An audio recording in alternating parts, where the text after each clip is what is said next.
Selamat bertemu kembali teman-teman di dalam channel Sinte Daru atau suami istri ngobrol teater dari rumah. Di dalam episode 10 kali ini bersama saya Eko Ompong dan istri saya Cucu.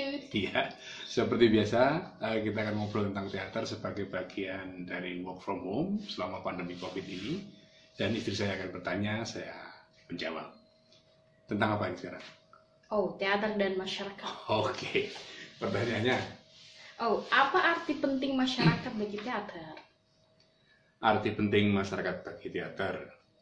Teater tidak bisa dilepaskan dari masyarakatnya, karena teater itu tumbuh dan berkembang di tengah masyarakat.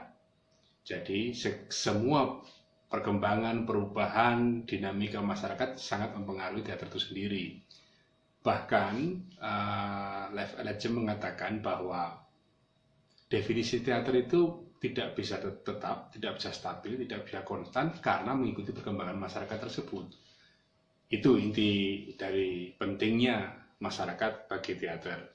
Jadi tanpa masyarakat, teater tidak akan pernah bisa tumbuh, kira-kira begitu. Oke. Terus, apakah masyarakat itu selalu menjadi sumber cerita teater, Mas? Ini kalau soal sumber cerita harus kita runut dulu ya.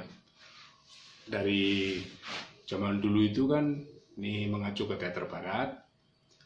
Cerita teater itu kan dimulai dari cerita idealis dunia dewa-dewa yang menjadi panutan bagi nilai dan moral serta keindahan masyarakat gitu.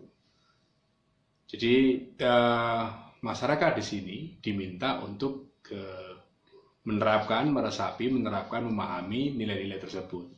Jadi masyarakat lebih sebagai pengamat dan pendengar. Jadi sumber ceritanya berasal dari heroisme, terus kemudian nilai-nilai kebaikan daripada dewa-dewa. Lalu kemudian perkembangan berikutnya itu ceritanya juga istana sentris. Tidak langsung kepada masyarakat gitu. Jadi cerita tentang raja-raja, tentang para bangsawan, seputar itu. Kemudian ketika agama berkembang dengan pesat di Eropa, cerita teater pun diambil dari kitab suci, di mana nilai-nilai moral, norma yang ada di dalam kitab suci itu disebarkan secara meluas kepada masyarakat dan orang-orang harus memahaminya, kira-kira begitu. Nah, cerita yang mengandung kehidupan masyarakat sesungguhnya itu baru benar-benar masif diterapkan di dalam teater, digunakan sebagai cerita di teater itu pada masa realisme sosial, di mana kalau kita runut ya dari dewa-dewa, lalu pindah ke Tuhan, lalu pindah ke kerajaan, lalu pindah ke bangsawan-bangsawan dan tuan tanah, baru kemudian cerita itu benar-benar ke masyarakat sampai hari ini. Jadi cerita tentang aku dan kamu, kita, kami itu baru berkembang gitu. Jadi ketika dewa kemudian pindah ke Tuhan ceritanya, lalu kemudian pindah ke kerajaan, itu ya hanya masyarakat tertentu yang menjadi sumber cerita tersebut. Masyarakat kebanyakan hanya disuruh menyaksikan itu, menangkap pesannya dan sebagainya. Baru pada saat realisme sampai sekarang ya ceritanya bisa apa saja kemudian gitu. Dan masyarakat menjadi bagian penting dari cerita itu sekarang. Oke. Terus apa yang secara nyata dapat dilakukan oleh teater kepada masyarakat? Banyak. Kita begini aja dari pengalaman saya waktu kecil. Pemerintah itu selalu punya kelompok teater ya, untuk memberikan informasi, terus kemudian sosialisasi, himbauan-himbauan dan lain sebagainya. Dulu kan melalui Departemen Penerangan. Jadi ada kelompok teater yang pentas, lalu kemudian di tengah pentas itu ada sisipan-sisipan berupa himbauan, informasi, sosialisasi atau program-program yang lain. Nah, jauh sebelum itu juga ada hal yang hampir sama seperti itu, di mana kelompok teater itu tidak hanya berpentas secara seni saja, tapi juga menyampaikan himbauan-himbauan kepada masyarakat.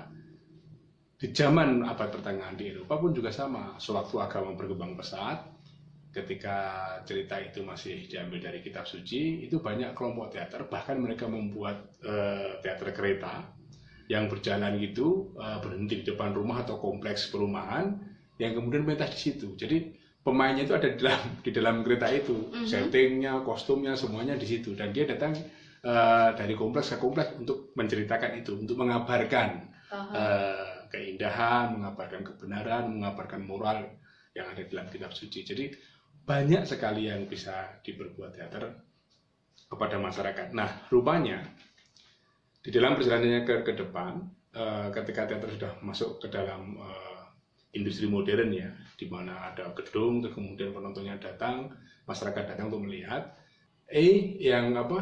yang presentasi seniman langsung kepada masyarakat yang dulu itu misalnya Departemen Penerangan atau dulu untuk pengkabaran dan sebagainya, itu juga diadopsi oleh kelompok teater modern melalui apa yang disebut dengan applied theater atau teater terapan, atau bisa disebut juga sebagai teater pemberdayaan, di mana seniman datang langsung ke masyarakat, membuat pertunjukan biasanya interaktif untuk menginformasikan hal-hal tertentu kepada masyarakat. Hal-hal ini hal-hal yang berguna bagi masyarakat, misalnya pendidikan, politik, kesehatan, kesetaraan gender dan sebagainya.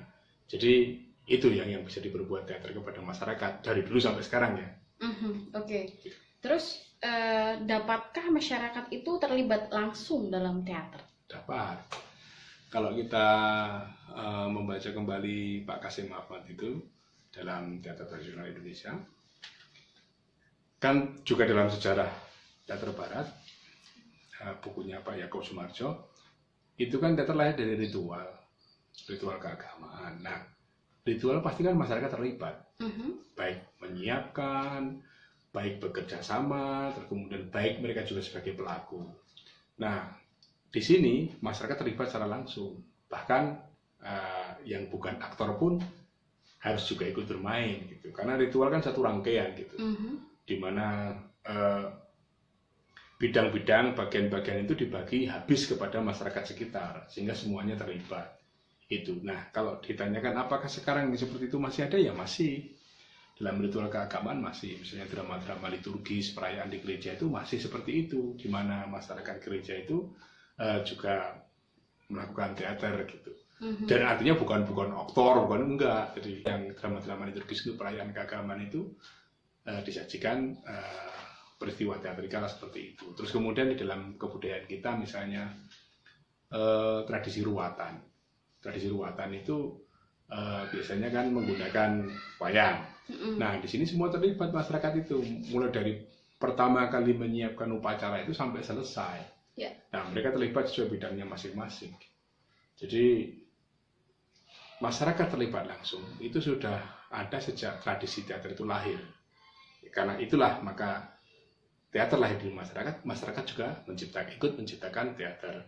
Lalu perkembangannya seolah ada keterpisahan antara teater sebagai seni, masyarakat sebagai penikmat. Tetapi hubungan teater dan masyarakat tidak sepenuhnya hilang, karena ada presentasi seniman ke masyarakat juga ada dalam applied theater, juga dalam teater yang tadi Departemen Penerangan tadi yang semacam itu, dan juga tradisi-tradisi ritual, kemudian seremonial di kampung atau di desa itu juga masih berjalan, dan itu semuanya berjalan secara teatrikal. Bahkan kalau saya kecil dulu, setiap upacara 17 Agustus itu, setelah upacara itu, lalu kemudian ada karnaval keliling kampung gitu. Itu teatrikal sekali, karena kita harus melakukan satu adegan pertempuran dengan Belanda misalnya, di depan panitia penilai gitu. Nah, itu nggak ada aktor sama sekali, semuanya pokoknya ada yang jadi Jenderal Sudirman, ada yang jadi Belanda, ada yang jadi pejuang pakai bambu runcing gitu. Lalu kemudian ya kita hanya main tembak-tembakan itu aja, rame-rame sekali. Nah, ini kan teatrikal banget, dan semuanya bermain teater pada saat itu.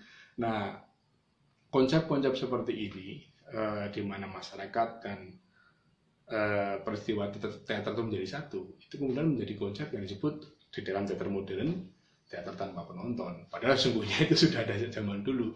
Tapi teater tanpa penonton juga, frasa itu mengandung arti bahwa harus ada penonton. Jadi proses dalam teater modern. Jadi saya nonton, misalnya nonton Jadilan.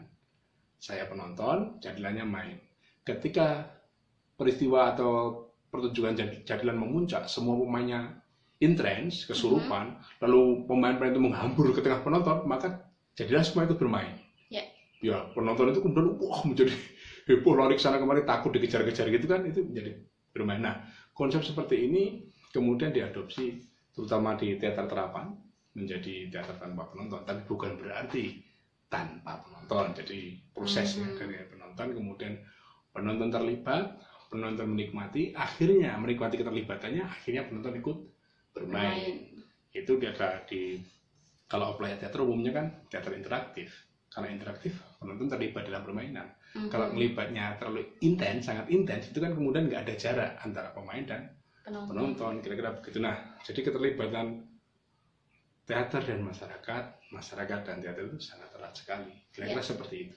Itu tadi obrolan saya dan istri saya tentang teater dan masyarakat.